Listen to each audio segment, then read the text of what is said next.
I'm not even sure where to start. This thing is so hard to describe.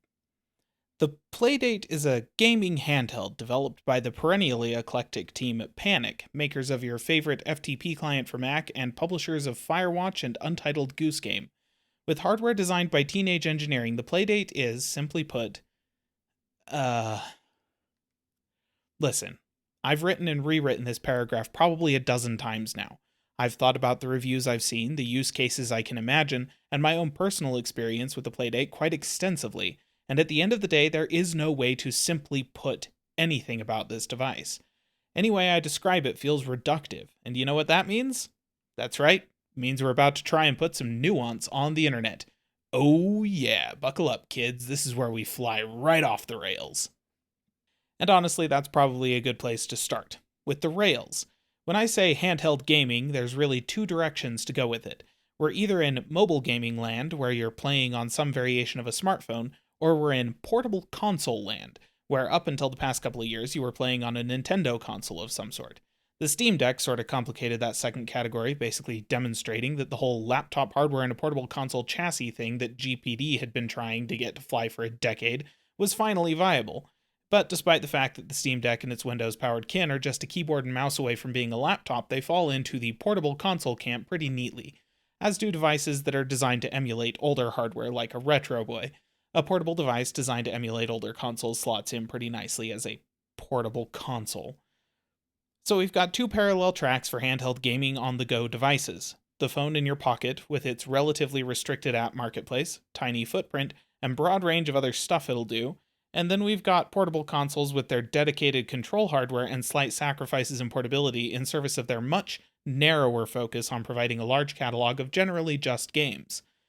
And then we've got the Playdate, a device as thin and generally much more pocketable than your phone that features dedicated control hardware and a relatively restricted app marketplace that is focused on generally just games. Is it a mobile gaming platform? Absolutely. Way more mobile than most of y'all's phones, hashtag mini for life. Is it a portable console? Of course. I mean, it's got a D-pad and face buttons alongside an analog input. It is gaming first in every way. It's almost like Panic looked at the parallel tracks we already had and decided to launch a train that straddled the outside rail on each of them. So what does that mean for the bit up here, where the rails for mobile gaming and portable consoles diverge? Well, by its very design, that's where the Playdate is going to derail, and then depending on what you're looking for, it'll crash and burn or start flying. Listen, I've only had mine for a couple of months, and I love it. But I'm well aware that my standards for loving some pieces of tech are really weird. Physical design and the feel of interacting with the thing means a lot to me. Honestly, a pretty unreasonable amount. Like, yes, the capabilities of a device are going to determine whether I use it daily, but to this day, this is the best computer I've ever used, and this is my favorite laptop of all time. Obviously, I don't use any of those regularly anymore, but this thing still makes me feel like I'm in a retro-futurist sci-fi movie every time I adjust the screen, and this thing has a handle. Guys, it's so nifty. Look at it. So on the one hand, I think the Playdate is one of the coolest gaming handhelds ever launched, right up there with the Game Boy Advanced SP, because the plastic and overall construction feels amazing in the hand, it looks absolutely stunning, and the analog input isn't a joystick or triggers, but rather a crank. Guys, it is so nifty. Look at it. Just look at it. But I'm obviously not going to recommend you drop $200 on one just because the crank alone is absolutely worth it, because I fully recognize that's stupid, and I'm stupid for thinking that. Remember, this is your dose of internet nuance for the day. Just because I think this thing is the bee's knees doesn't mean we're stopping there. Like, what about the rest of the hardware besides the crank? What's all that about? The face buttons on this thing are high quality and feel quite nice, with lovely tactility and a responsive press. There's a headphone jack, which is honestly kinda amazing in this day and age, though for game audio you're going to be listening primarily to chiptune and otherwise retro-inspired assets, and the built-in speaker is actually quite good for that. There are certainly situations where you'll want to use the headphone jack, like if you're on public transit, or using it to listen to actual music, because yes, somebody did develop an app so that you can turn this thing into an iPod, which is weird.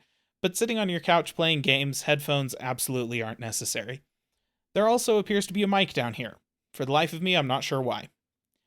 Then we come to the screen, which is small and relatively low resolution at only 400 by 240 pixels, meaning a pixel density of just 173 pixels per inch, far lower than even older smartphones. It's also a 1-bit panel, meaning that not only is it not colored, there's not even any grays. It's fully black and white, pixel on or pixel off. Also, there's no backlight, so no late night in bed gaming sessions for you without a bedside lamp on. All of which sounds like a major downer, but hang on a second. Tiny resolution means chunky pixel art design for all the games, which means less processing required, and saves on battery life, in addition to just being wildly in vogue for non AAA games these days. The 1-bit panel is from Sharp, and they call it a memory LCD. These things have actually got a lot in common with e-ink displays, meaning that the pixels themselves require no power to hold their state, only sipping amps when they refresh. Thus, the display is incredibly easy on the eyes, resulting in way less eye fatigue than something like a smartphone, and because the reflective layer on the back of the display panel is way more reflective than your average LCD, you get clear, non-straining visibility and way dimmer light than you would guess.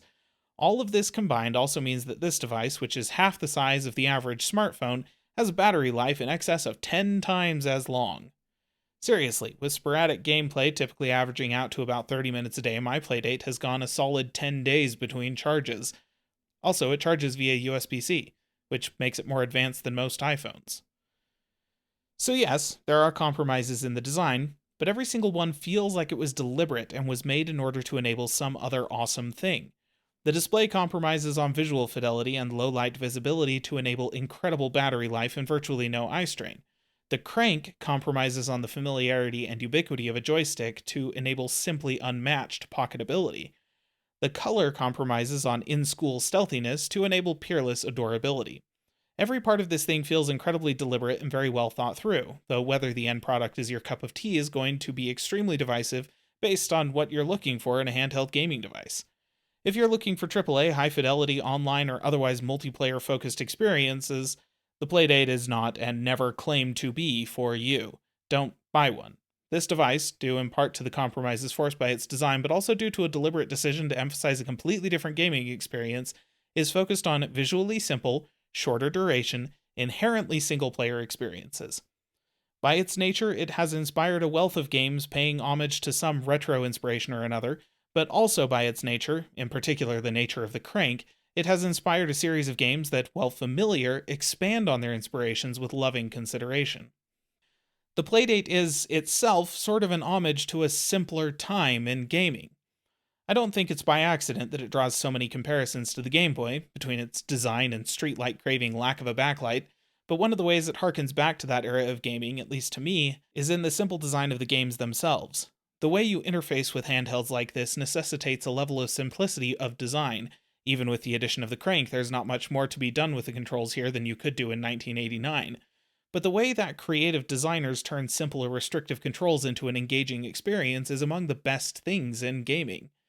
Playdate games range from short narrative experiences and puzzle games to classic platformers and endless arcade games. There's even a loop mixer and the aforementioned MP3 player as options. The purchase price of the console includes what Panic have termed a season of games, 12 weeks following your setup of the console, during which you'll get a bunch of games, at no additional cost, slowly delivered to your handheld, a couple each week. For a new, heavily custom platform like this thing, that season of games is a gigantic value add. Included games really can make a venture like this, but only if the games themselves are good.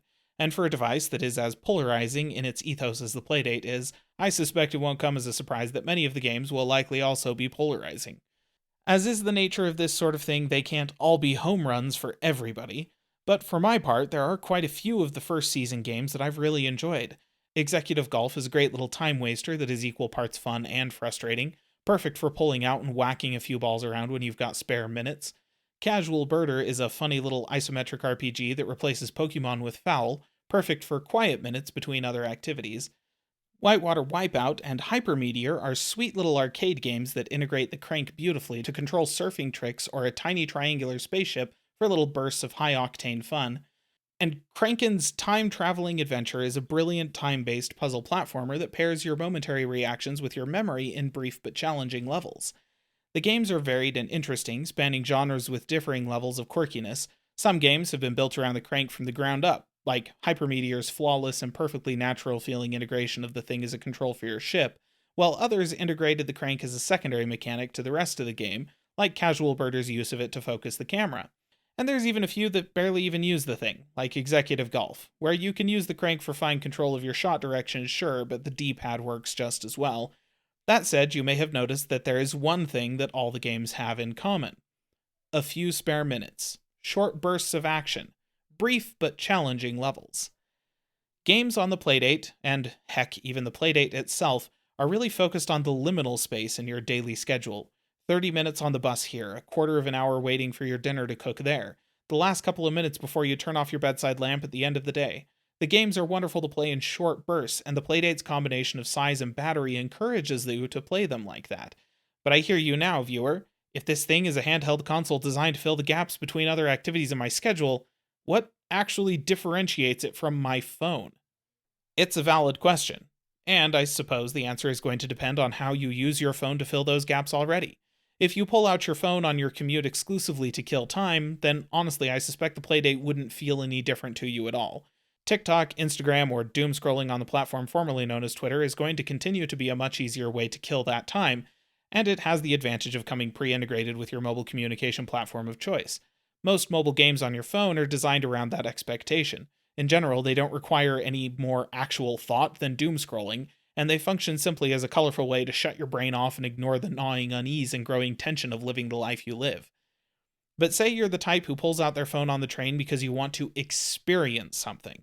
You put on music or a podcast and stare out the window while you listen and ponder, or you put on an audiobook or open an EPUB, or you comb desperately through your relevant app repository trying to find a game that feels like anything at all.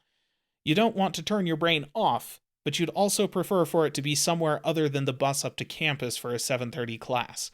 You can absolutely find games or other apps that will scratch that itch on your phone, but a lot of them aren't that great for short bursts of activity, and they carry with them the possibility of a notification popping up and dragging you back to reality, or an eye strain headache accompanying you to bed. Also, ads. Just so many ads. The Playdate is a perfect answer for those moments. It's not connected to your social medias and won't tell you when your Aunt Hilda says something incredibly uninformed. It's not connected to any ad services and won't constantly interrupt you with prompts to download something other than what you're playing right now.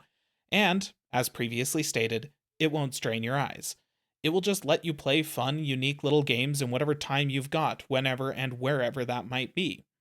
It's an awesome little supplemental device for playing games that won't replace either your phone or your handheld console.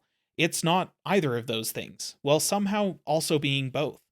It's certainly not the right device for everyone, but I can't help but think that the lead time on getting one is a pretty good indication that it is the right device for a lot of people.